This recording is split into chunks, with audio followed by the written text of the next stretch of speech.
In preparation for this episode, I've been learning voodoo. I've made a voodoo doll, and I've been trying it out. So I've got someone I don't like. So far, I've managed to cure their bad back.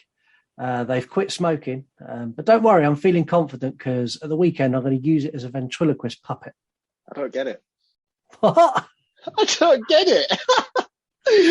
Am I being really stupid here? I don't get it. It's a voodoo doll, so you stick pins in it to hurt people, and I've stuck pins in it and I've cured their bad back. They've quit smoking, but I'm going to use it as a ventriloquist puppet. So I'm going to stick my hand up inside it, which is... Fuck, never mind. Play the music. Get a little bit of gasoline. I'm gonna make it burn. I'm gonna make it burn. Let's go. You are now listening to the You Run podcast, the only horror movie review podcast completely run and controlled, not by me and Marc, your hosts, but by you, our listeners. Hey, Scoob, we're on the radio, bro. You want to die tonight? Zoinks. You choose the movies. You score them.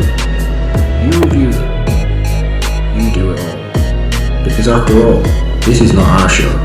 This is your show. I'm your number one fan, Mr. Man. It's not perfect. It has its problems. The You Run podcast. It was just weird. I don't know. Like, it's like a weird thought. The You Run podcast. Bitch, you better not forget about me. Don't you ever forget about me. Hey, this is Naomi Grossman, best known as Tucker from American Horror Story. Hi, it's Imitation Dave. Buddy, you son of a bitch. Just make sure you fucking listen. This was fucking incredible. He's the one you need to blame. Get a little bit of gasoline. I'm gonna make it burn. I'm gonna make it burn. Let's go. I'm gonna make it burn. I'm gonna Welcome make to the it You Run burn. podcast. My name is Scott. My name is Marc. And together we host the only horror movie review show completely run and controlled by you, the listeners. You pick the movies, you review them, you share your thoughts, and all we do is relay the information out to the world. That's how good we are. We put a lot of time and effort into making this show each week, and we ask for something very little in return. Go and give us a review on Apple Podcasts or Spotify. Write something nice, hit 5 stars. Now, I know this still takes a little bit of effort from you, so we put hours and hours and hours and hours and hours of work in, and I understand that 3 seconds is a little bit too much for you. So I found an even easier way for you to help the show. Tell somebody else about the show. I don't care who it is. Someone you know likes horror movies. So I listen to the You Run podcast. You should listen to them. And that is better advertising than any 5-star review you could possibly give us. It's just a way of recommending us to someone else. The same as Marc does every week with his recommended account of the week. Check it out.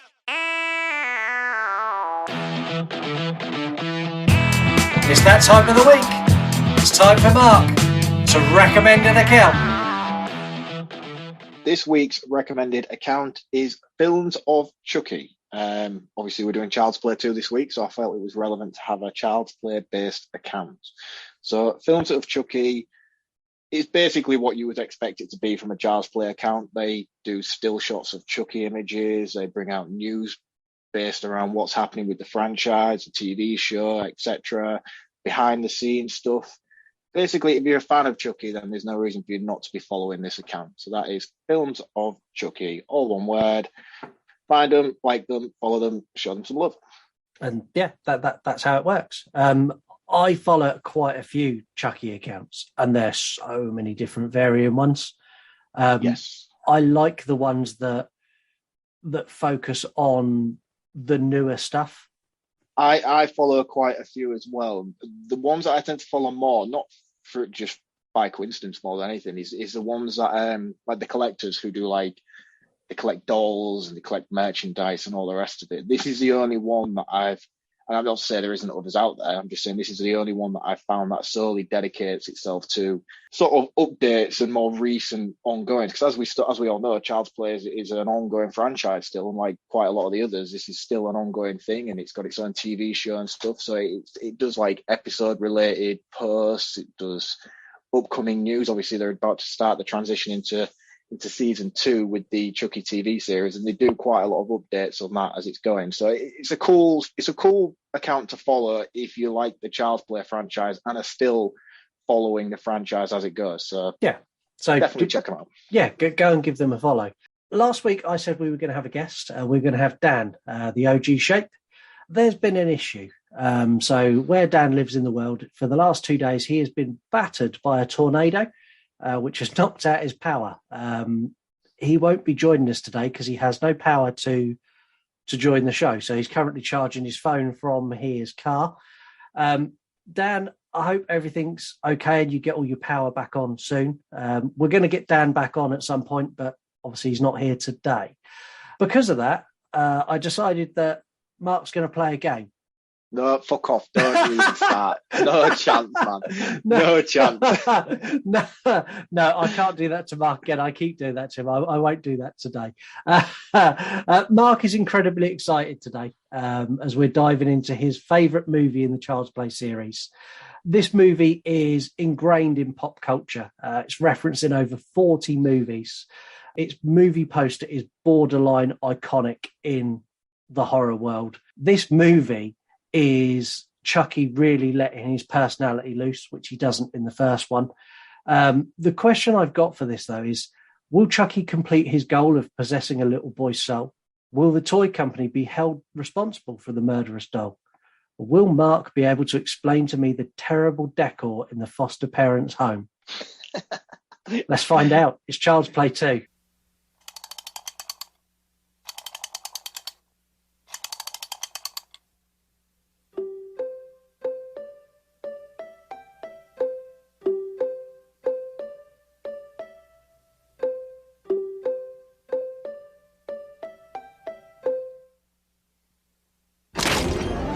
Sorry, Jack. Chucky's back.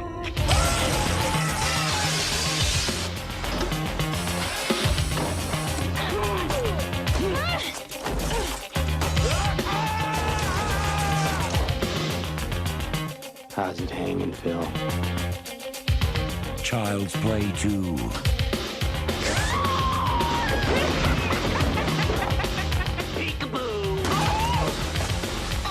He's the original. He'll take your breath away. This fall, Chucky rules.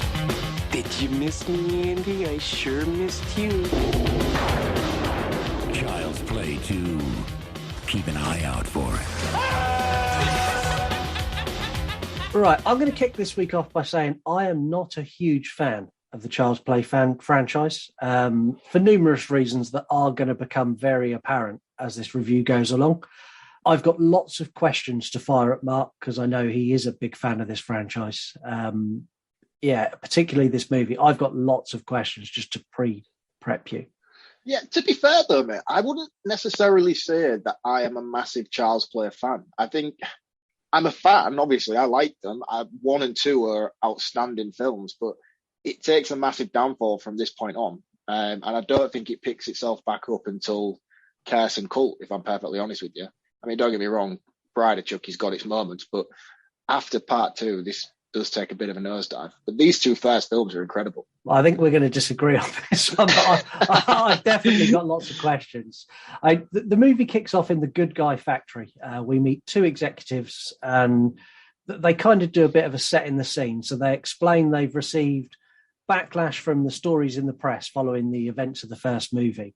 They also give us a bit of dialogue as to what's going on with Andy. So Andy's now in foster care, and his mother's been committed to a psych ward because of her claims of what this doll done. They go into a room where the actual remains of the Chucky doll from the first movie are. It's explained that they've replaced almost every part of the doll because it was so badly burned, and they've run full diagnostics and no faults are found. I'm going to ask a question. My first question, if they've replaced almost every part of the doll, is this now just a new doll?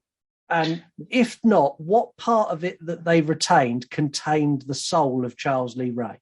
I watched this again, and I'm going to have to agree with you here, because the only part they kept was the metal skull exoskeleton. The body was brand new. The eyes, the face, the skin, everything was brand new, barring the bit of metal. Yeah, and I don't know if this reference will be lost on our American listeners, but this is very much an Only Fools and Horses broom situation. I've had this broom for 30 years. It's had 15 new handles and 12 new heads. That's kind of where this is. Yeah. But we're talking about a film with a killer doll here, mate. You're going to have to try and understand that this is not going to be justifiable all the way. Okay. We're in the opening scene. I at least want the opening scene to be justified. The first 3 minutes of the movie, I want to make sense. Although I diss the rest of the franchise from this point on, part 3 does have a much better and a much stronger validation for why he comes back. Yeah, and I quite like part 3, but that's a different review. The executive, or the big boss, the big cheese, insists on seeing the doll in person. And they're about to go into the room. And they have to wait while the technician finish rehauling the doll by putting in its eyes. There's a brilliant throwaway comment that comes full circle where they explain that it might take a little bit longer because they're not used to putting the dolls together by hand anymore. And when this comes full circle later, I thought that was great. It was so well done. I like that. As the technician inserts the eyes, we get lightning on the machine, killing the technician and resurrecting Chucky. Where did the lightning come from? Hey, I tell you what, maybe the eyes were the original eyes, and maybe that's where the power is. Maybe. Did the lightning come out of the doll, or did it come from the machine? I thought it had come down from the machine into the doll rather than from the doll out into the machine. I might be wrong. I might have to go back and check this out, actually. Now I've just figured out that the eyes might be the source of... Yeah, I was really confused this point. Don't get me wrong, I like this scene. I like the fact that that's what's happened. I took that. That was great. Yeah, it resurrected the doll. Brilliant. But I just couldn't work out where it originated. I will go back, and when this episode comes out, I will make sure I announce it on the grams and all the rest of it. Yeah. The theory behind it is. But now we're had this conversation, I actually think maybe the eyes are the soul of Charles Lee Ray, and maybe they were the eyes. Because as soon as the eyes went in, it was the eye insert machine that set the lightning off. Yeah, so the eyes went in and everything went to shit from there. Yeah, so I would assume from this conversation that it's the eyes that are the source of the soul of Charles Lee Ray, and that is what set it off again. Okay, yeah, I can buy that. The big boss at this point absolutely loses his mind and tells the other exec that he wants the error gone in 24 hours. The lower exec goes, what do you want me to do with the doll? And it's the best line in the movie. He turns around and goes, stick it up your ass. I'm not being funny, right? But this doll, regardless of whether it's true or not, the stories behind it, this has got to be worth a fucking fortune to somebody somewhere. I've met a lot of weird people on the internet. No offense to all the weird people who listen, but there is a lot of weirdos out there. If this doll had been associated with a serial killer and been like, oh yeah, he killed all these people, you wouldn't just throw it away. This has got to be worth a fortune to someone, surely. Not being funny, even me, I would be interested in buying that, depending on the price tag. That's kind of the weird shit. If I was that guy, I would keep it. Yeah, exactly. It would be coming home with me. We cut from here and we get to meet Andy's new foster parents, Phil and Joanne. I'm going to kick it straight off by saying these two should not be fostering children, especially Phil. He is an arsehole. Yeah, Phil's a dick. They should not be in the foster system in any way, shape or form. I really recognise her, by the way. Do you know much about her? Do you know what she's from? Nothing at all. I didn't recognise either of these two, if I'm being brutally honest. I recognise her. Do you know what? What was that old British film where there was like the Railway Children? She looks like the oldest sister from the Railway Children. This is going to blow my mind if we finish this episode and I go back and Google it, and she is the older sister from the Railway Children. You need to Google that, and we'll add that to the story as well. This Instagram story for this episode is going to be amazing. Do you know what we should probably do? We should probably do more research before we start recording. That might make things a little bit easier. Shh. Everyone thinks we're well researched. Don't fucking ruin it. So they take Andy home from the orphanage. And Joanne asks Phil if she thinks Andy's going to be okay. And Phil replies, I will get used to him, like it's a fucking dog, or it's like it's something stupid there, but he's like, I'll get used to him. Who says that? Not when you're a foster carer either. Like, you should know that by now. If you're taking in foster children, then getting used to them is not a phrase you should be used to. No, it's not. And also, this is where my serious questions on their home decor come in. Their living room is horrific. They've got bright purple walls, a pink border that runs around the middle, and a dark blue top edging. They've got bigger issues on display everywhere in their house. It looks like a brothel. It reminded me of, do you know, in Edward Scissorhands, you've got the very purpley, lightly coloured estate with all the magic colours and all the rest of it. It looked like a house from there. Yeah. The inside of it, sorry. Honestly, it is disgusting. And I apologise to any of our listeners who've got their house decorated like this. But if you have, go and get some magnolia and paint over it. That's my advice to you. You'll feel much calmer after you've done that. Also, the way they treat Andy's just not great. I mean, he touches an ornament almost as he gets there, and he gets rule number 1 from Phil: no touching old things. That's a life lesson everybody should take on, really. Well, yeah, I guess so. He also meets his foster sister, Kyle, who sat smoking in her room. She seemed really cool, actually. I like her as a character. Yeah, Kyle is cool, and I really like Kyle. She's one of my favourite characters in the franchise, and my issue with Kyle, I feel like a bit of a dick saying this because I really like this film. I champion it a lot. I don't think her acting is great. No, she's not winning an Oscar for this. No, and it's not to say she's terrible. Do you know what I mean? But when you're being out-acted by a 6-year-old, you should really consider your career choices. And I love the character. I think she's very well written and very well developed. It's just some of her deliveries throughout this film, I've never really noticed so much in the past, but obviously looking at it from a critical standpoint, she's very wonky in places. Yeah, she's very much like the entire cast of H4. Anyway, after he's met Kyle, he goes down to see his room. While searching through his, Joanne says, "Oh, you can have a look at all the toys. We've got toys there. We've got toys in the cupboard." He goes in the cupboard, and what should fall out? A Chucky doll. If you're fostering this kid and you've been given the backstory from the orphanage, at what point did you not remove that doll and get rid of it? That was my thought exactly. Why would you have this in your cupboard, knowing that you were bringing this kid home? Yeah, and rightfully so. Andy is fucking terrified and goes to sprint down the hall, where Super Dad Phil jumps in with rule number 2, no running in the house. Fuck you, Phil. Yeah, fuck you, Phil. Seriously, it's like when he said it, I was like, oh man, what went through my head was, I hope Chucky kills you first. We jump back to the toy executive now, who's basically taken Chucky out of the factory. And he's pulled over to stop and buy some vodka for what we guess on he has a conversation on his car phone with his new girlfriend, who demands that he brings vodka for their 2-week anniversary. While he's in the store arguing they won't take his American Express, which is the most shameless bit of advertising I've ever seen in a movie, where he turns around and goes, "It's American Express. It's as good as cash." Yeah. I mean, what is an American Express? Is it a credit card? Yeah. Right. Okay. Yeah. I feel like I should have known that. And the shopkeeper's like, "I don't care. Cash only." But while he's in there, Chucky is now awake, and Chucky uses the car phone to ring the orphanage, where he tells them that he's Andy's Uncle Charles and he wants to know where Andy is. I've got some serious issues now. Number 1, how does he know the phone number for the orphanage? Number 2, well, no, sorry, let me start that again.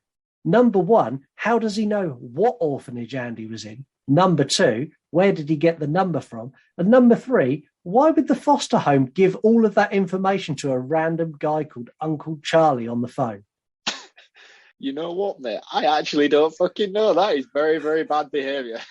But, yeah, I've got nothing. I've literally got nothing here. I sat there and had to get the number. The first thing I went through was, had to get the number. In fact, how does he know which one? Why are they giving him the information? All this, I'm just sat there going, fuck you. No, I don't get it. I don't. Why? Yeah, I'll be honest. Yeah, Don Mancini's not known for great writing, is he? No, he's not. He wrote Seed of Chucky, but that's something completely different.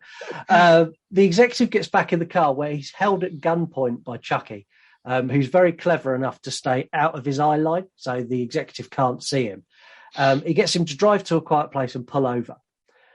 Chucky ties his hands behind his back, behind the chair, then reveals himself by saying, "Bang, you're dead." And the gun isn't a gun, it's a water pistol that he's nicked from all the other toys sat in the back of the car.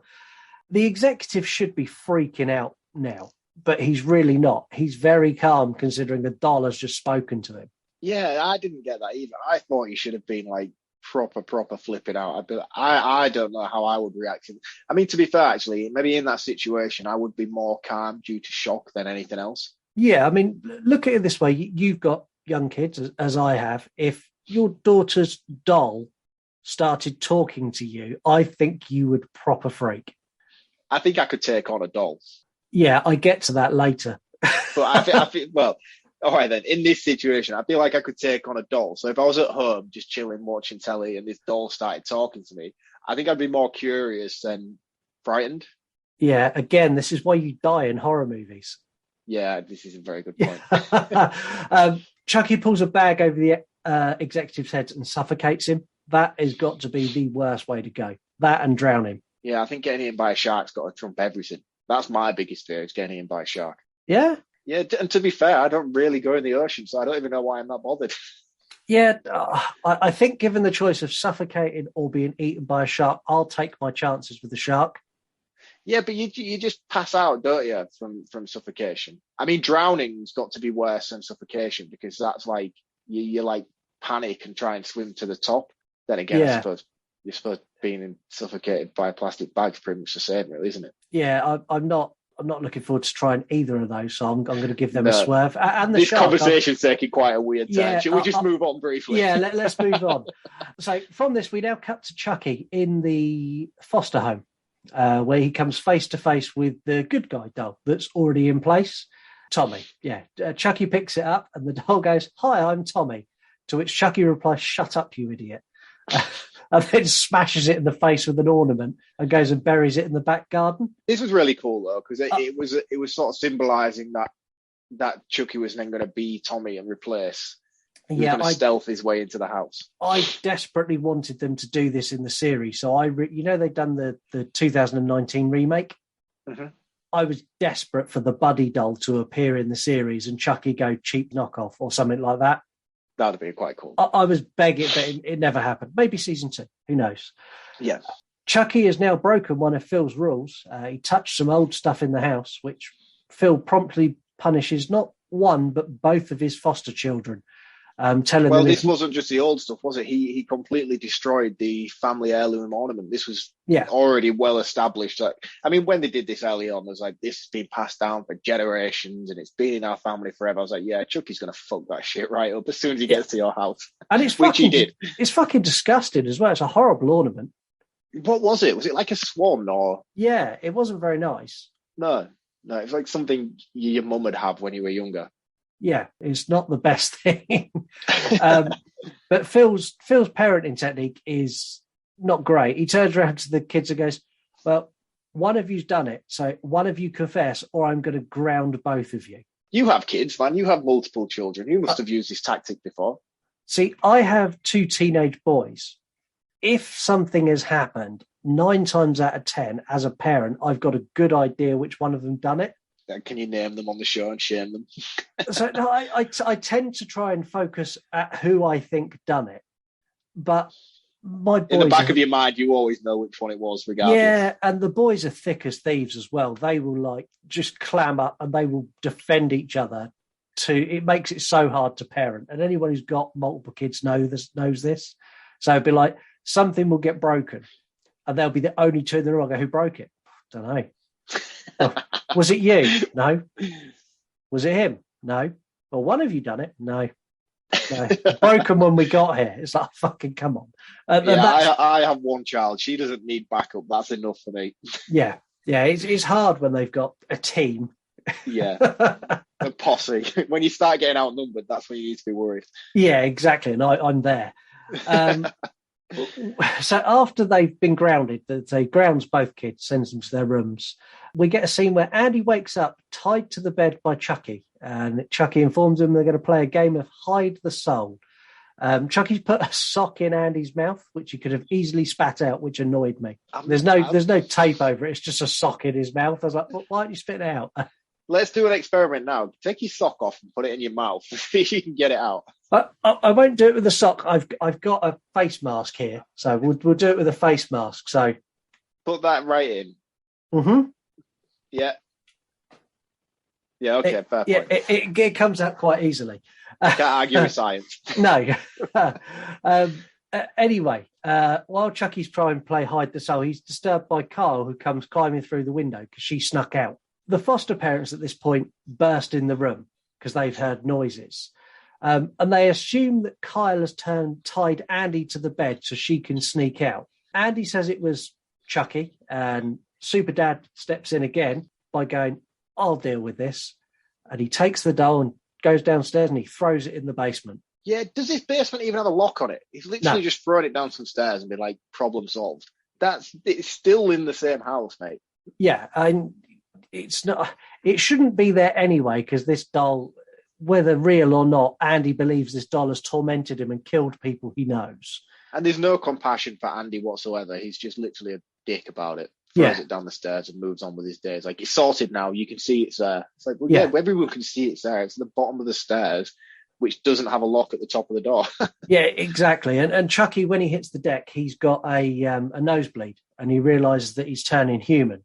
And if he doesn't get his soul into Andy soon, he's going to be stuck in the doll. The following day, Andy goes for his first day at school, and Chucky hitches a ride on the school bus.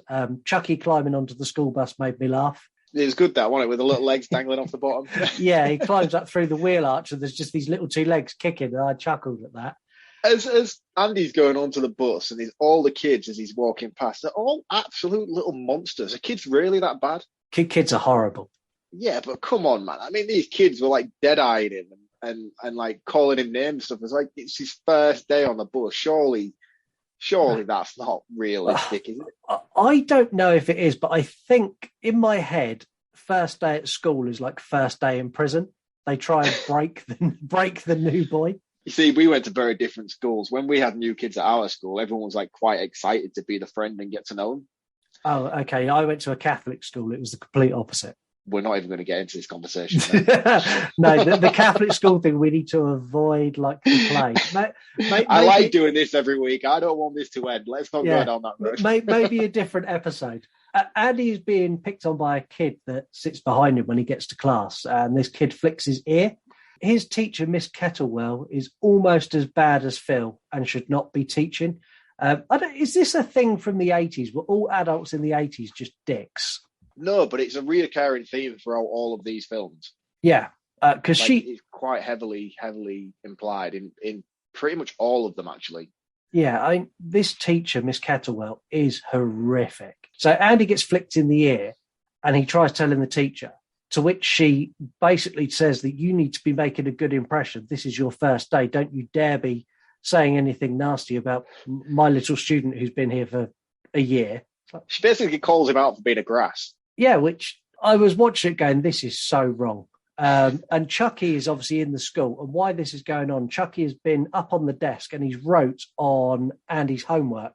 And he's written across the front of it in big red writing, "Fuck you, bitch." To be fair to Chucky, he got her number. He nailed this completely. Yeah. It leads to Andy ending up in detention after his run-in with the teacher. He looks at Chucky, who at this point is in a cupboard next to him.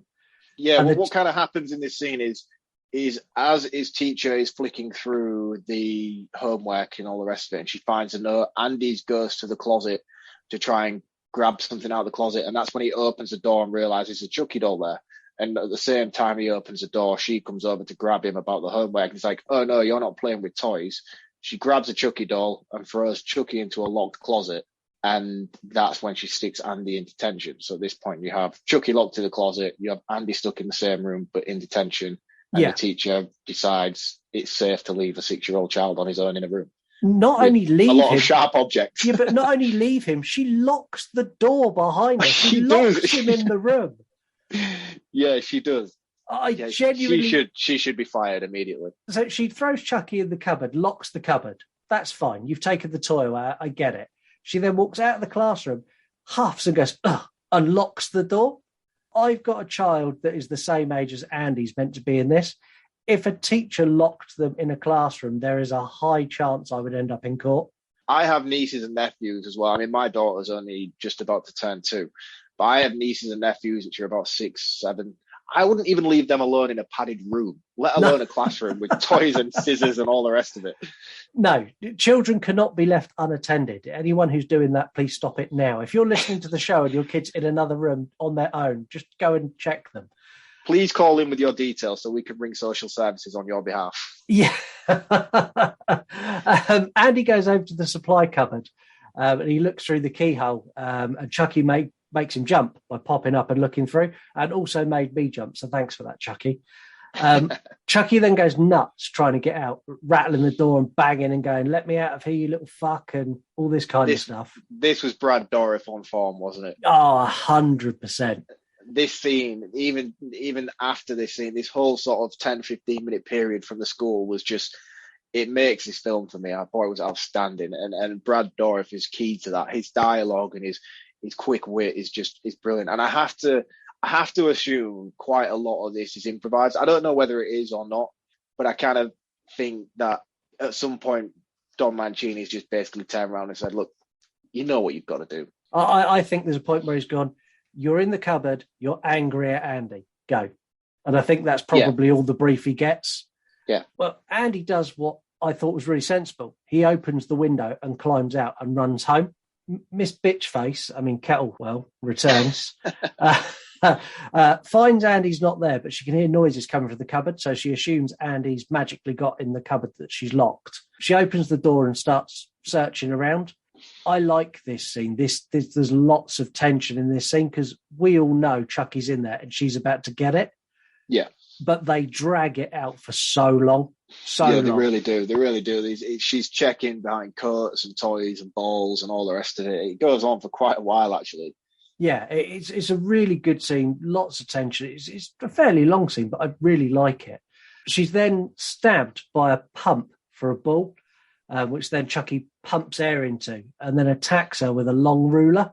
Yeah, it's really cool, this scene as well, because I don't know if it's just me or you, but if you got stabbed and then like massive air pumped into your body, surely that would kill you instantly anyway, would it not? At a bare minimum, it would fucking freak me out enough to panic me. I think it'd do a bit more than freak me out. But as he comes out the closet, this is where we are first introduced to the iconic Child's Play Circus score. Did you notice it on this? This is the first time it's I used genuinely in the franchise. didn't. No, well, this is the first time it's used. I think the only other time we hear it again in this film is in the closing credits. But they use it in this scene here, and it's phenomenal. I was like, yeah, this is awesome, man. And he's missioning out the closet as Miss Kettlewell falls backwards onto the floor from her injuries.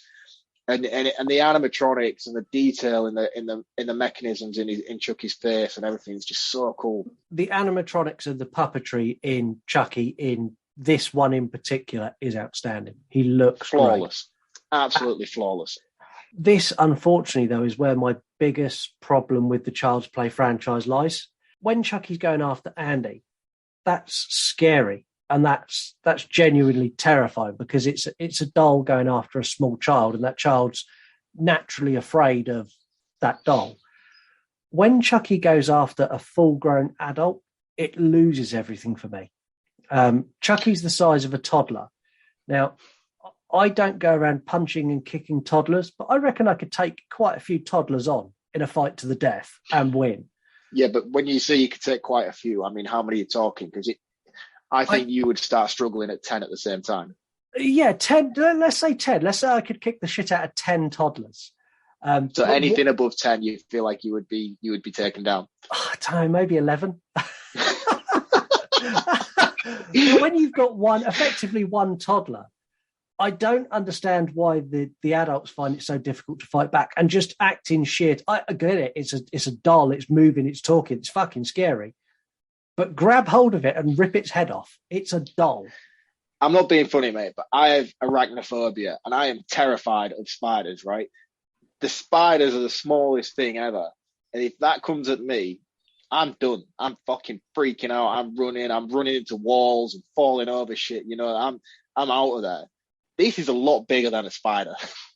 And it's coming at you, man. You know, it's coming at you with a ruler. I'm like, I don't know here, man. I think you're fighting a losing battle with this one. See, I think you're going to have a nightmare tonight about a giant spider with a ruler coming out of your cupboard. Back at the foster house, we get Andy explaining to his foster parents what had happened. That Chucky followed him to school, and that he had to escape. And as you would imagine, Super Dad Phil's got an opinion on this.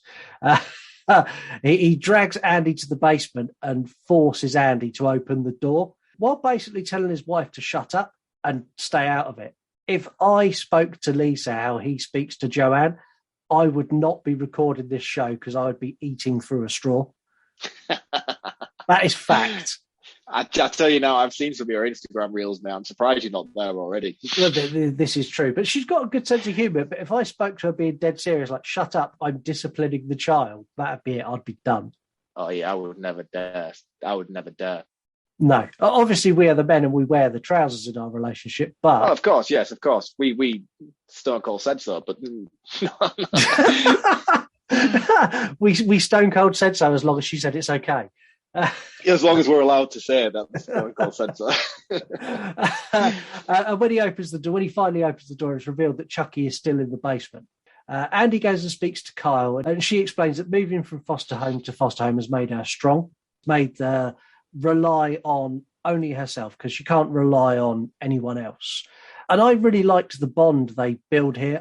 I found this really believable. The older sibling taking the younger one under the wing and saying, look, all these things will just make you stronger and you need to learn to rely on yourself and not everyone else. I thought this was really, really good writing. Yeah, I agree. And I know I've already knocked Mancini's writing so far, but this felt very...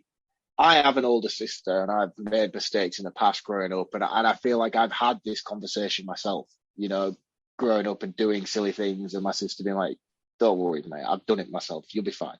Yeah. And it makes sense to me. It's a real emotion that people can connect to, and it's a real conversation. Unfortunately, Andy takes this advice literal. In the middle of the night, gets up, goes down to the kitchen, retrieves himself an electric knife very much from the 80s, the electric carving knife, and ventures down to the basement to kill Chucky. I want to ask about this, and I feel like I don't want to give you any more ammunition to shit on this film, but surely battery-powered meat cutters were a thing back then. I think they were. I don't know. I don't think they were. You don't? I don't know. Because the whole time this scene was going on, I was like, that's not plugged in. That doesn't have a cord to it. There's no way that's real. They did have batteries in the 80s. You see a scene where Andy checks Chucky and there's batteries in the back. I know there's batteries, but like I'm a carpenter, so I have lots of like power tools that are similar to a sort of meat cutter, if you will.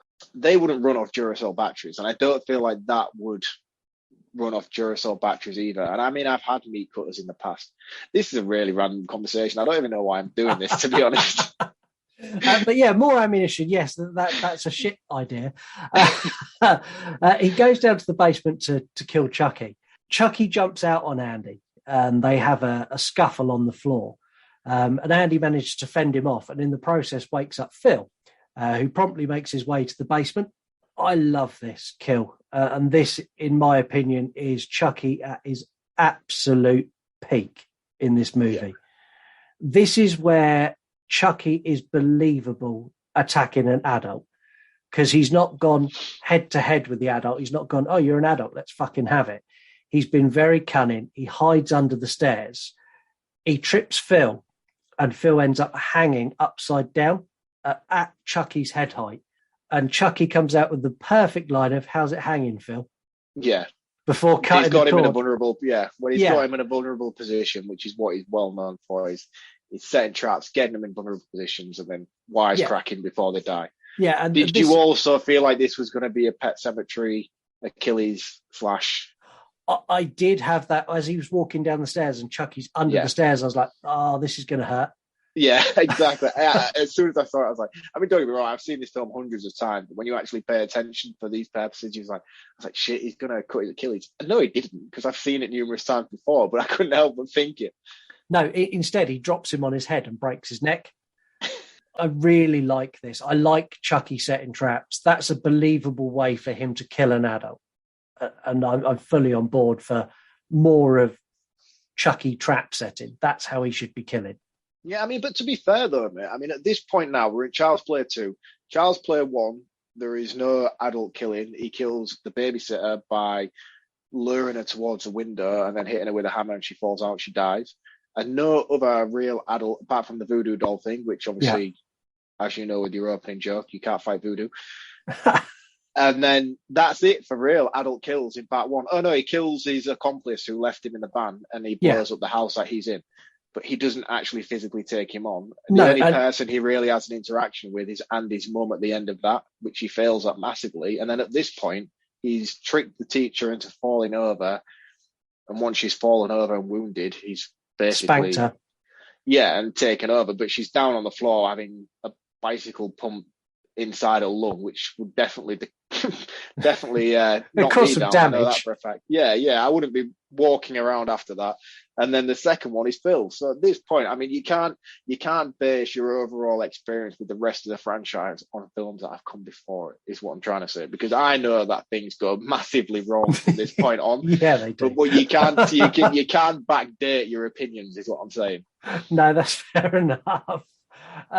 Because of Phil's death, Joanne decides to return Andy to the orphanage, and he's collected by the social worker. I felt really sorry for Andy. This was brutal as well, because she's such a bitch, and it's like she blames him as if he's killed Phil. Yeah, and Kyle's obviously upset, and she takes this out on Chucky by taking him out, throwing him in the bin, stamping on him so he goes down in the bin, and then going and sitting on the swing and smoking a cigarette. In the process of swinging back and forth, her feet are scraping on the floor, and she uncovers something. She does a little bit of digging and retrieves the Tommy doll that Chucky had buried when he first got there. She then goes back to check the bin, and there's no Chucky. Chucky's gone. Hearing the sewing machine, so she hears the sewing machine upstairs, doesn't she, coming from Joanne's room while she's outside. I didn't catch that, to be honest. I didn't know if she heard anything. I thought she just ran in to say to Joanne that. No, I think Andy's she can hear. Lying. I think she can hear the sewing machine, but either way, she runs upstairs and she bursts into Joanne's room. Kyle finds Joanne sat at a sewing machine and spins around as she's had her throat slit. Chucky, I can't. How does he take Kyle captive? Because he takes Kyle captive here. So they fall onto she's on the bed. Chucky comes up from the sheets, and then I think basically, that was it. They have a tumble and a fall, and then I think he gets a knife. A knife. He's got a knife, and is it just by knife point that he basically goes, right, you're doing what I say now? I think so, yeah. I think she runs out, he jumps and grabs her and basically gets it. Oh, yeah, he jumps on her shoulders. He jumps on her shoulders with the knife, and he has a knife to her neck, at which point he's basically like doing this. Yeah, and the next thing we get from that, we don't really get a lot of exposition on how this sort of transitions. We just know they have a stumble. She drops a knife. He gets out from the bed and grabs it. And then it transitions to them sat in the car. No, I think he jumps out. I do think he jumps out on her and like sort of lunches onto her shoulders, similar to the way he takes on Andy's mum in the first film. But then this time he has a knife to her neck. Yeah, from there they end up in the car. Yeah, it basically just cuts to black, and then the next scene is them in the car and him just telling her to drive. Yeah, so they're sat in the car and he's telling her where to go. Again, she's way too calm for a talking doll holding you at knife point. I would literally be screaming my head off. I don't know if I'd be screaming. Well, maybe not screaming. Man up a little bit, mate. Yeah, but I don't think I'd be as calm. And she's really snarky with him as well. Yeah, because he's got an attitude though, hasn't he? Yeah, he's like, step on it, and she's like, this is a station wagon, it doesn't go quick. Just don't argue with the doll. What the fuck? And she does step on it a little bit, and they end up getting pulled over. I like this scene. It's so clever, and it's the kind of exactly how a policeman would let you off. So the policeman pulls her over for speeding. He's talking to her. He's not really worried. She was doing a little bit over the speed limit. And then he spots the Chucky doll. He's like, oh, is that a good guy doll? And she's like, yeah, it is. He said, hi, guy, what's your name? And Chucky goes, Chucky. He's like, oh, that's so cool.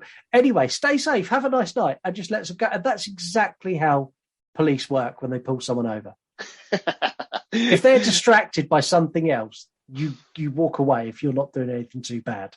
Let's hope a lot of police officers don't listen to this show, because they'll be knocking at your door tomorrow.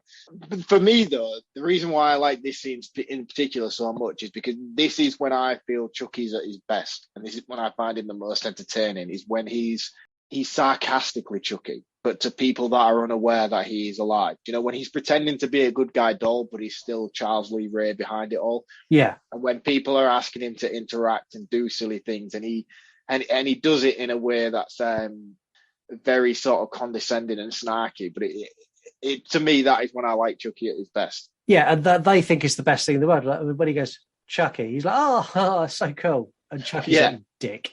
Yeah. And then he drives away and Chucky just sticks up his middle finger. Yeah. And you're like, that's cool, man. Yeah, and you've got, so in this bit as well, Chucky's bleeding from the nose, and the policeman goes, oh, it's bleeding. So, you've heard of dolls that this one bleeds. That's actually a callback to the very, very original script. So in the original script, the Chucky dolls were going to, or the good guy dolls were going to bleed, and they were going to have a whole list of accessories of how you could heal your good guy dolls. But they binned it because they didn't have the budget to do that when they done the first movie. Oh, really? I mean, I don't know if I'd like that. Would you buy a doll that bled and you had like a medical kit to fix it up and stuff? I mean, as adults now, yeah, it sounds fucking awesome. But as a 4 or 5 year old child, would you buy that for your kid? I don't think I would, but there are lots of people I think would. I wouldn't. No, I wouldn't, but I reckon if they released a doll that bleeds this Christmas, that would be the number one selling toy. Yeah, because I would buy it for myself, but not for my child. So they drive on, and as they're driving on, the policeman's parting words to Kyle are, make sure you buckle up. And she realises that Chucky hasn't got his seatbelt on. So she slams on the brakes and sends him tumbling through the windscreen. Instead of now doing what she should have done, which was drive away, she then has like 3 failed attempts at running him over and ends up being captured again by him. Yeah, and not only does that, she crashes it through like a silly little like chainmail fence. Yeah. Which as a person, I could probably physically run at and run through it. Not necessarily run through it and leave like a human shape in it, but I could run through it and knock it down and carry on running. But she knocks a car into it and the car just starts steaming as if she's just crashed into a brick wall. Yeah, and this scene's kind of silly, but Chucky recaptures it and they make their way to the orphanage. When they get there, Carl pulls the fire alarm on the instructions of Chucky, and the social worker appears with Andy, shouts at Carl and has a go at her, for 1, for bringing the doll there, and 2, for pulling the fire alarm. She takes him into her office. I love this. She takes him into her office and she snatches the doll off of him. And with that, Chucky just springs to life and kills her. Instantly springs to life. But that's another good way of why he's taking out adults as well, though. You know, he did it out of the element of surprise. So it's not like he was putting on boxing gloves and saying, yeah, this killer again I buy, because it's done out of the blue. The only thing I thought was silly here is where she falls on the photocopier and it repeatedly photocopies her dying face. Yeah, I was going to say it's like, what's that one? Is it Liar Liar where they do that? Yeah. But obviously this came first, so then I can't really criticise it for doing the same thing that a film did 10 years later. Yeah, but no, that I thought was a bit dumb. But that's you kind of get that in all of the Child's Play films. There's a real thread of horror, but there's also this comedy element, which, if I'm honest, in most of the movies, they miss the mark on for me. I didn't feel like this was that exaggerated, though. Like, it didn't linger on it, and it didn't necessarily, it wasn't done, I didn't find it comedic, and that wasn't because the joke didn't land. I just didn't think it was necessarily done for comedic value. I think, again, you may be relating this back to the comedic scene that was done in Liar Liar, and then you're thinking, do you know what I mean? Like, I'm not saying... Are you saying I'm thinking this should be funny, but it's not funny, but they never intended it to be funny? I think so, yeah. I think because maybe it was done 10 years later to a comedic tone, that you're now looking back at this again and thinking it's not as funny as what it was in Liar Liar. But I don't think it was necessarily intended to be. Maybe. There's a high possibility. Chucky manages to close the door between him and Andy and Kyle and stages a getaway in the newspaper van. I love how he manages to move quicker, So he gets on Andy's back and holds Andy by knife point and makes Andy run for him because he knows he can't move quick. That's brilliant. Kyle goes in pursuit and eventually forces the van to pull over by getting in front of it. She gets to the back of the truck and Andy and Chucky are gone. And after freeing herself from a very overly angry newspaper van driver, he was a very angry man. Wouldn't you be? I don't think I'd be angry enough to be grabbing her and shouting in her face, "What are you doing?" Yeah, no, he was a little bit predatory-ish at this point, wasn't he? He was a little bit too grabby. And she follows them into the good guy factory, which conveniently they've stopped in front of. I thought this was so fucking lazy to get back to this location. They weren't on their way there, but just by pure chance they ended up outside. I was like, oh no, I'm out. Everything is very coincidental throughout this film. The way that Chucky takes a CEO at the beginning and he parks in the car park outside the foster home, from then leaving the foster home and taking Kyle hostage, and Kyle randomly just pressing the brakes, literally, because as she leaves the foster home at this point, she comes out and she walks round the side of the building, and that just so happens to be where she crashed Chucky out of the window, literally a stone's throw away from the building they're intended to go to. And then the very next transition and the very next chase scene is to where it all started, literally where Chucky was rebirthed again, if you will. Yeah, and I don't mind coincidences in a movie, but this one was just a step too far. It become unbelievable. Don't get me, it's about a killer doll that's possessed. Yeah, but no, I know what you're saying. It's not a case of it not being unbelievable, but when you're watching it, you're like, oh, again. I mean, you can take it once. You can take it once if it happens one time, and you're like, oh, this is convenient. Convenient. But when you do it 3 times in a 90-minute film, it's like, wow, this is very, very convenient.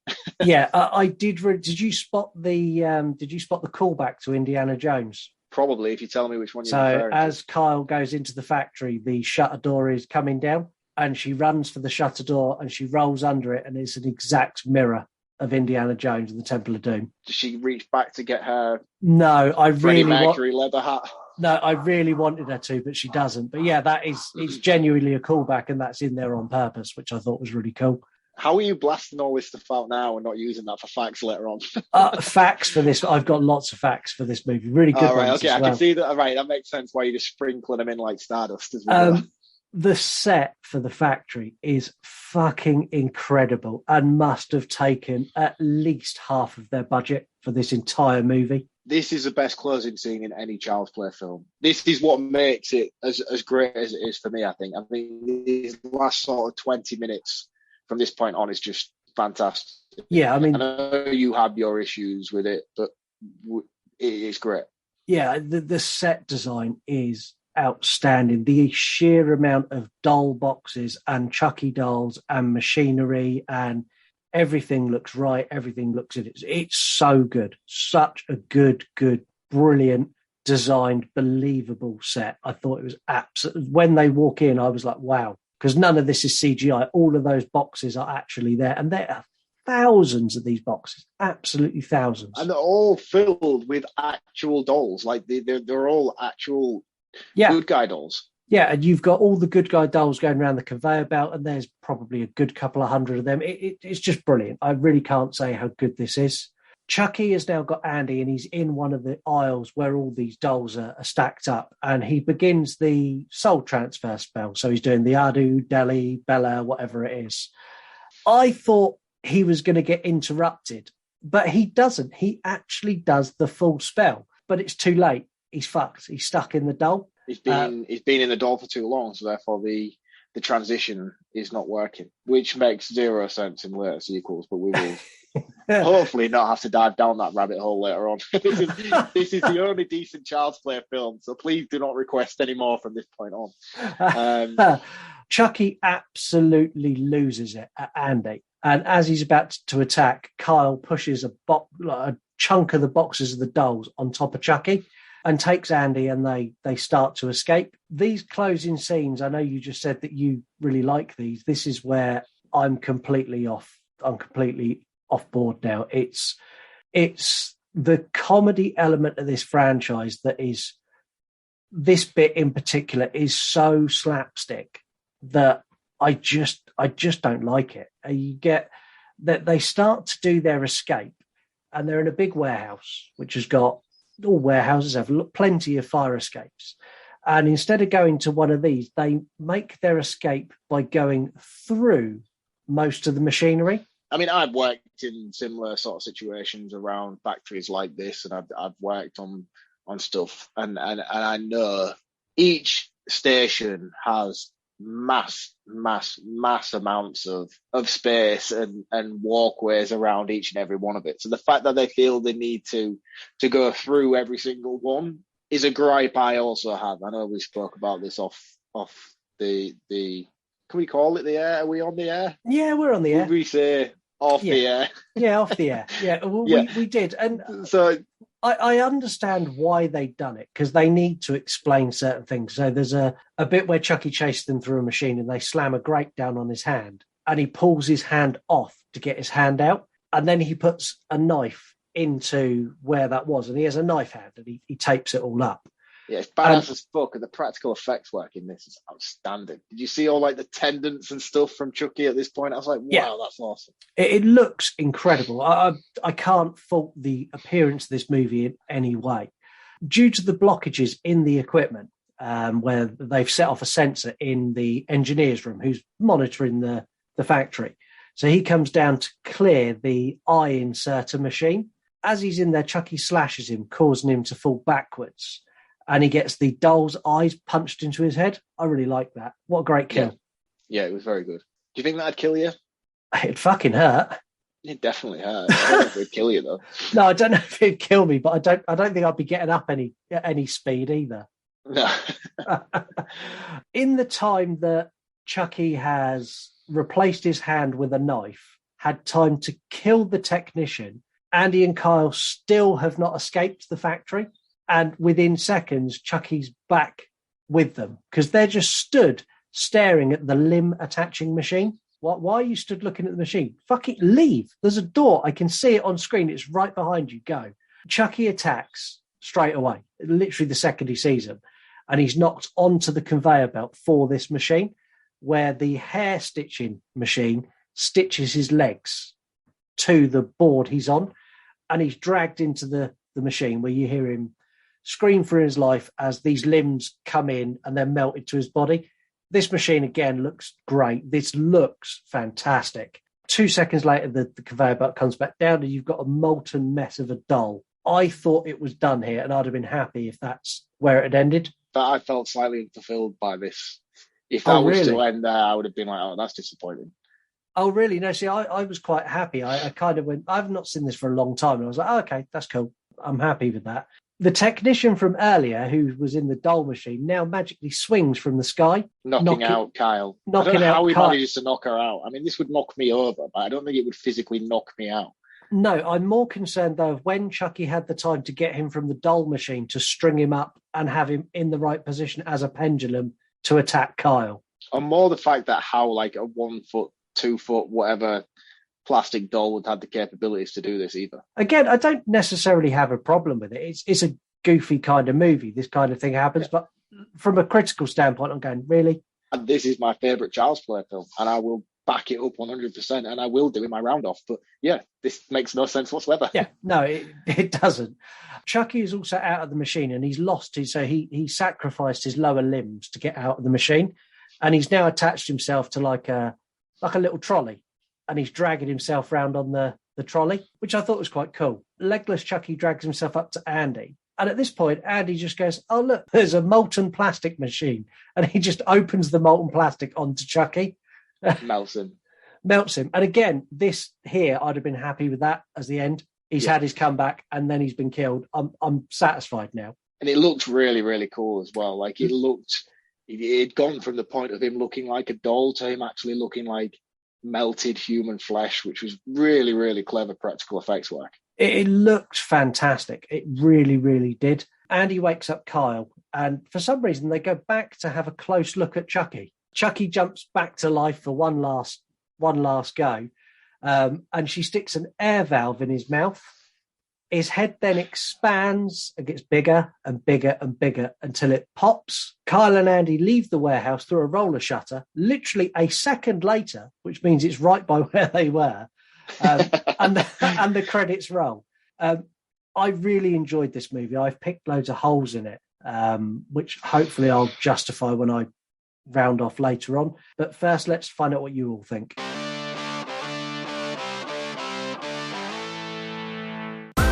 We wanted them. You delivered them. It's this week's 3-word reviews from the listeners. Okay, 3-word reviews this week. We've had Instagram and TikTok heavily involved this week. So we've got Lumberjay the Hair Gay, Eat Dirt Tommy, and he's a mixed fandom account from Instagram. The Incredible Josh, Heidi Ho Bitch, and he's her host of Cabin of Horrors podcast. We've got Randolph Salamander, Adu Due Dembella. Then from TikTok, we've got Ali Grind, Violent, Funny and Creepy. Lisa Starchild, Horror Movie Masterpiece, and Boots Coot Booker, Just Kick Him. So Ali Grind is a photographer and horror account. We've got Lisa Starchild, who's a horror fan account. And finally, we've got Boots Cook Booker, who's a musician and gamer. Just Kick Him covers this for me. Yeah, I don't think that's going to work. No? No. I think I could kick a toddler a fair distance. I like the way you put a lot of thought into kicking toddlers throughout this episode. I have toddlers. So it doesn't require a lot of thought from you then at all. We've had another call into the show, Mark. Yes, Halloween 4. Well, I said if you got another request for Halloween 4, we'd do it within 5 episodes. So at the moment, I'm going to do it, but just as and when. So do you want to hear the message and see if you get your wish? Are you gonna weasel out of it again and find some sort of loophole like you always do, or is this legit this time around? Well, let's find out. Pop quiz, Hotshot. If your next podcast doesn't get over 50 million listeners, then you have to do a Halloween 4 episode, or I'm gonna make it burn. I'm gonna make it burn. I'm a man of my word. He didn't ask for it though, did he? Gareth, what are you doing? Oh, Gareth. Of all the people I thought would have literally said it out loud, do H4 on the show, you would be the one I would have backed to do it. And he didn't. Why do you all keep doing this to me? I think they're doing it on purpose now. When I got that, when I saw a message come through, I was like, oh, that's it. H4 is now happening. I've got to get on board. I've got to understand. I've got to appreciate it. And when I listened to it, I literally laughed for ages. Fuck's sake, Gareth. Come on, man. It made me very, very, very happy. I hope he listens to this back and absolutely kicks himself for not spelling it out the way he has, because you know what Scott is like, and you will know he will find any reason he can. I don't even need to let him take the floor on this one and give his justification to why he's not going to do it, because you have spelled out yourself with your calling. I'm so happy. Into facts. It's time to find out what you know about this movie and what we know. It's facts. Despite not doing her role again, Catherine Hicks was constantly on set for the sequel as her husband, Kevin Yeager, operated the animatronic Chucky doll. So she was there all the way through. So that's Andy's mum from the first one. Why did they not write her into this film then? Don't know. She was on set every single day. Because it would have been quite nice to have, because you see, to me, watching this, it felt like maybe they couldn't get her back for the sequel, which is why she was written out off screen. Yeah, no, she was there. The plot they gave for her felt very just and valid. It was just a case. It would have been nice to maybe see some cutaway scenes of her being in the asylum and then maybe breaking out at some point to try and save Andy in the last act or something like that. Would have been quite cool. I don't know why he didn't go down that road with it, especially knowing that she was so on hand as well.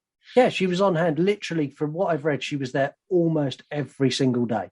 How can you have an actress that is really good tied to the original and just have her sat there, I don't know, watching? Yeah, that's disappointing, that. The original script had an opening scene of the court hearing, which went through the previous events. Catherine Hicks was going to reprise her role as Karen Barkley, but it was cut before filming began. Elements of this scene actually appeared in the courtroom scene in Curse of Chucky in 2013. The first 2 films in the series are the only ones where Chucky does not use a gun as a weapon, although he does use a squirty gun in this. Yeah, but because part 3 of the military camp, so it would make sense for him to have access to guns at that one. And then what's after that? It's Bride after 3, isn't it? Yeah. Which he definitely uses a gun, because I remember that film. I can't remember Seed. Nobody remembers Seed. And then it's Curse and Cult. I can't remember. Does he use a gun in those 2? Nope. Oh, he must do if it's fact. Yeah, he does. This is the only one that he doesn't, or the only first 2 is the first 2 that he doesn't. The murder of Andy's teacher and the final showdown from the toy factory are part of the original script for Child's Play 1988, but they didn't make it into the first cut of the film. Oh, that's interesting. So from what I can gather, the Child's Play 2 and 1 at 1.1 movie. Yeah. And it was broken out but I'm guessing budgetary reasons would be the reason they'd break that apart. But basically, from what I've read, everything that Don Mancini had to cut in one of the earlier Chucky films comes back later on. How quick succession were these released? Because I think Child's Play 1 was 89, was it? 88. Was it 88? And then this came out in 89 or 90? 89 or 90. I think it was 90. So it was literally, say Child's Play 1 came out, because it was a later film. It was a Christmas film, it's Child's Play 1, isn't it? Yeah. This was originally... So it's about a year just over between the 2. So yeah, it's not a long time. It's a quick turnaround. You can imagine Child's Play 1 came out and the studio was like, right, we need a sequel now. And he's like, oh, well, I've got all this left over that I was going to use in the first one. So yeah, we'll just go with that. This was actually going to be a Christmas movie as well, but they decided not to because they didn't want it to be basically stereotyped as a Christmas horror movie. So they deliberately set it at a different time of year. Why though? Because it's such a selling point. The amount of fucking Christmas shit I have to watch each year just because it's difficult to get a decent Christmas horror film is unbelievable. I don't know how you could say that when things like Ginger Dead Man 2 exist. Do you know what? I haven't seen that. I usually just resort to Krampus every year, and that's not great. Do you know this movie has got something in common with Seed of Chucky? Can you guess what it is? Yeah, Chucky's in it. No, they're the only 2 films in the series where Chucky doesn't get shot. There's a lot of gun-related incidents with Child's Play franchise, isn't there? Mm-hmm. Yeah, and one of your big bugbears is about slashers using a gun, and Chucky uses a gun, reasonable amounts. Yeah, but as I've already stated early on in this episode, Child's Play 1 and 2 is the be-all and end-all. Everything else is dog shit up until we get to Curse. We've got no memes to make you mad this week. So I decided we'd do a new feature. We've got reviews to make Marc mad instead. Now it's time to see how pissed off you all got in reviews to wind up Marc. You've done this just to wind me up, haven't you? Yes, I have. I'm not even going to try to sugarcoat it. This is done purposely to annoy you. So, knowing this is your favourite of the franchise, I went and had a look to see what the wonderful world of the internet had to say about this, searching for 1-star reviews and 1 out of 10 reviews. So you haven't even gone with the majority. You've gone on and you've seen stuff that will piss me off royally. Yeah, and I'll be honest, these pissed me off as well. But I thought they were so good that I couldn't not do them. So I've got 3. So we'll go with the first one. And I think as we go through, the level of your annoyance is going to increase. And by the 3rd review, you're going to be ready to shout. So the first one. This is single-handedly the worst film I have ever seen in my entire life. Poorly written, poor acting, and has a very unfulfilling plot. The mockery... You can always... Oh, sorry, I thought you were done. No, they're not done. The mockery of what a suspenseful horror movie should be. 0 out of 10, a complete waste of time. And that comes from Google. Yeah, you can always tell when someone hasn't seen Birdemic, Shock and Terror, can't you? The second one, this also comes from Google, and this is a really short one. This Chucky movie is lame. Annabelle is way better. Fuck off, man. Do you know what? I'm going to go on record now and say that I haven't actually seen the Annabelle films, but the Conjuring franchise is fucking dog shit. The first Conjuring movie I really like. The second one on this show before you were part of it, I tore that to pieces, and it is the most backlash I've ever received on an episode.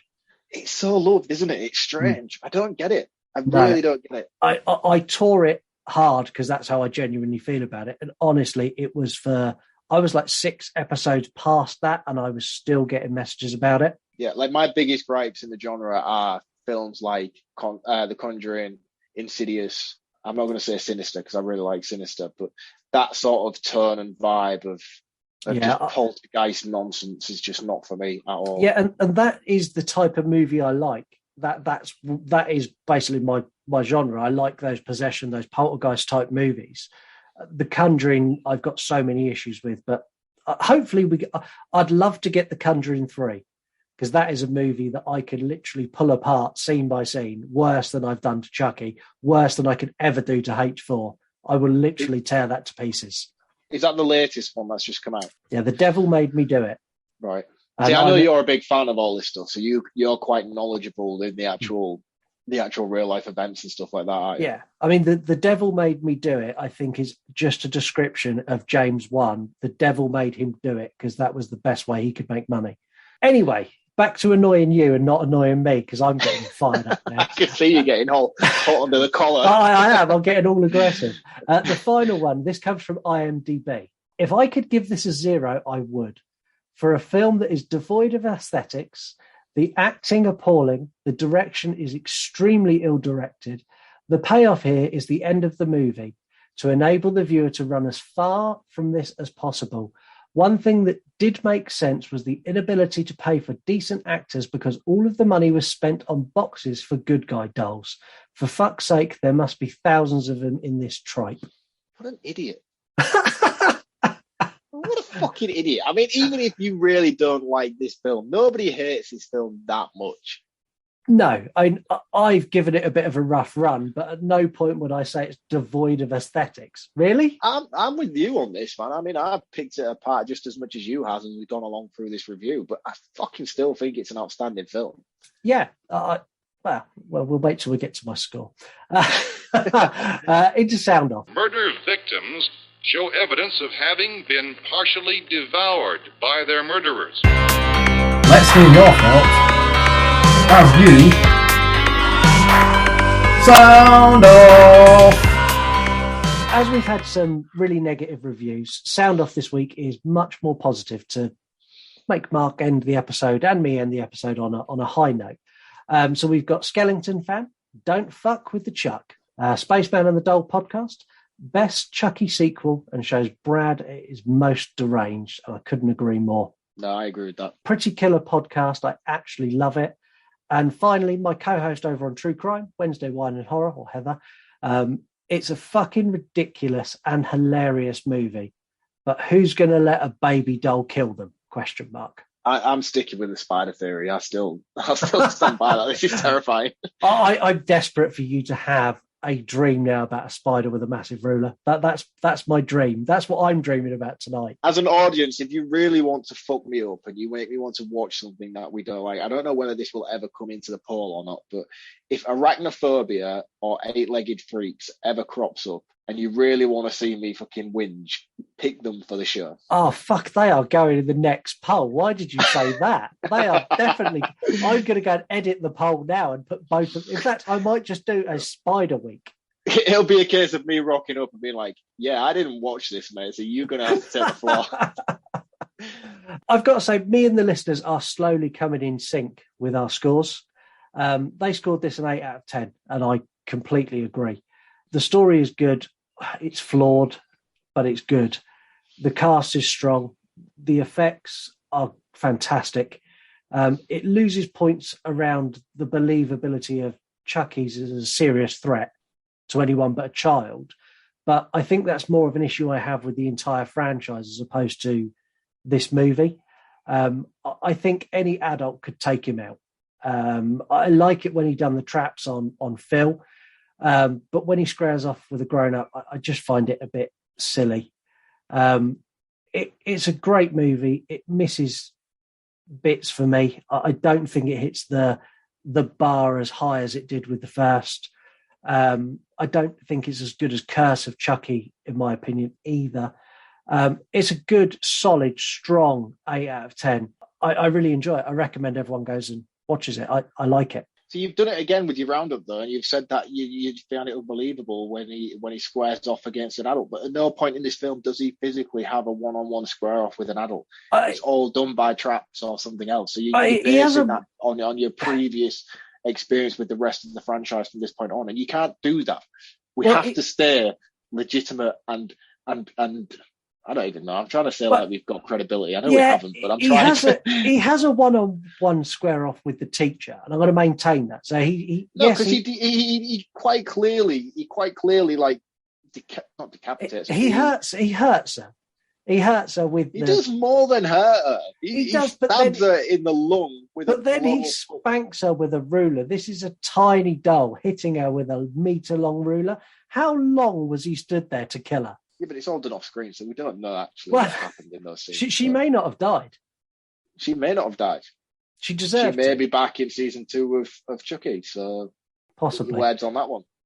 But yeah, that's what I think on it. I'm not changing my mind just because you're bullying me. Right. Okay. So my overall thoughts on this. I know we've gone through. I've agreed with you, and I've pulled it apart just as much as you have, but when you're talking about a franchise where a doll is possessed by the soul of a serial killer based on voodoo, what more do you want? What more do you want from this franchise in terms of credibility? I mean, for me, Child's Play 1 is phenomenal. It takes the serious tone, as serious as a tone as you can deliver with a film with a premise like this, and it executes it flawlessly. This then does what I love, and it's very hard for me to turn around and say horror sequels are better than the original, because that is not something that happens within this franchise. And in my experience and my scope so far and my journey throughout the horror genre, I've only ever seen this done 3 times, and that is Hellraiser 2, Child's Play 2, and A Nightmare on Elm Street 2. And they are the 3 franchises where I think Part 2 is better than the original. And the reason for that is that it not only does it expand on the mythology and the story that's so very well developed in the first, as all of those franchises are, but it doesn't waste no time in building on exposition that we've already experienced the first time around. It dives straight into the story. We know why we're here. We know what's going on. Let's get on with the show. And I think Child's Play 2 does that better than any. And for me, does that perfectly. You know, we all love Chucky. We all love Brad Dourif as that character. And it does it flawlessly for me. And don't get me wrong, it's got its issues, it's got its problems, but it's definitely better than the original, in my opinion. So for me, it's a 9 out of 10. And if I was scoring it on my terms, as I say, I don't work for you. we'll score it on my terms. It's a 4.5 out of 5. Well, I thought I'd broken you then. No. It's a 4.5 out of 5, and I scored the original Child's Play a 4 out of 5. This is marginally better. There's a lot of things about the first one that I love more than I do love this, but in terms of entertainment value, as great as the first one is, and as much as I love the first one, this one is a much more entertaining film to sit down and watch if you have a spare 90 minutes. So for me, this goes higher. But you can't necessarily go into this knowing it's a better film without having the pre-experience of the first one. So you have to watch the first one. If you know and love the first one, then this one's going to be a much more entertaining film for you to watch on repeats. But you couldn't just dive straight into this without seeing the first. But without rambling on more than I already am, this is a much better film for me in terms of rewatchability than the first. So it's a 4.5 out of 5. Okay, I'll take that. It's a solid film. It's a good film. There's no debate. It's a good movie. Before I tell you about what's happening next week, we've got a bit of an announcement to make. Every week, me and Marc record, and we sit here and we record the episode. And then after we've recorded the episode, we hit stop recording. And me and Marc just sit here and we shoot the shit and we talk about the movie a bit more, and we argue the toss a bit more than we do on the air. We talk about we do. We thrash things out more than we will on the episode because people don't want to hear us argue. Well, I think they do. I think they do. We'll also talk about like what's coming up in horror movies, and we'll talk shit about our wives and just generally just shoot the shit about life in general. We just get pissed and talk shit for a good half an hour before our wives are like, it's getting late now, get your ass in.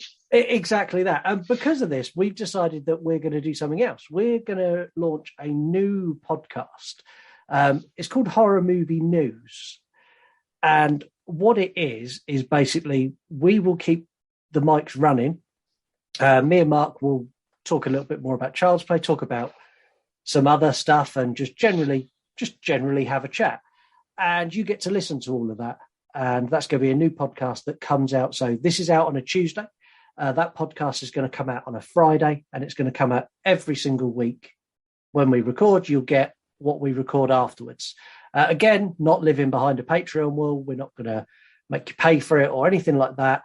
All we ask that you do is you give us a 5-star review. I'm not sure how this is going to go, this kind of news pod. It's just going to be you and me getting pissed and arguing.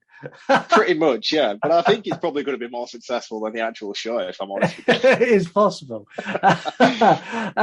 Next week, after announcing a brand new show, I think I need to apologise in advance for next week's episode as we enter Porno Week. Ty West's X is up for review. Me and Mark play 2 porno-themed games. There's lots of innuendo, sexual references, and I'd say a good 50-50 chance we're getting cancelled, which is why we've got the new show. Yeah, we need a backup. But until then, thank you very much for listening. And you can go and listen to what we're going to talk about right now on Friday. Thanks a lot. I'll catch you next week. Cheers, guys. See you next week. You want to die tonight?